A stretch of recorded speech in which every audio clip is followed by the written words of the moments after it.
Hey guys, welcome back to Frequently Asked Questions, and in today's video, I'm going to be explaining to you how you can verify your DraftKings account. Now, it's really easy and simple. So basically, what you need to do is verify your identity after you create your account. So you cannot deposit, wager or withdraw funds. This will all be disabled until you do the identity verification process. So now it depends on the product which you're actually using. You need to provide the following information. You need to give your full name, your physical mailing address, which is your PO box, okay? And your date of birth and social security number.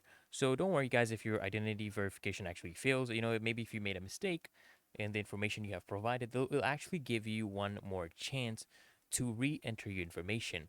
And if the verification through the automatic system is still not successful, what you can do is contact their customer support team, okay?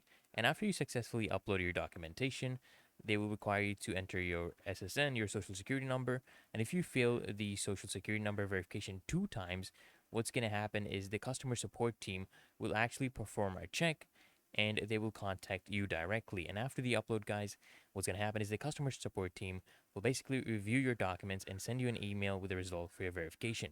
So if your document upload is actually unsuccessful, if you have failed all your attempts to verify your identity, what's going to happen, guys, is they will ask you to upload an identification document. Your national ID, your driver's license, something like that. And you can enter this information in an online form, and they will review your identification document. Okay, and then a DraftKings player advocate will actually respond to you with the verification results. So usually, guys, if everything fails at the end, you're gonna have to put in your identification document, and then you should be able to verify your account. So I hope this video helps you out, guys. And if it did, guys, consider smashing that like button as well as subscribing to Frequently Asked Questions. And I'll see you guys next time.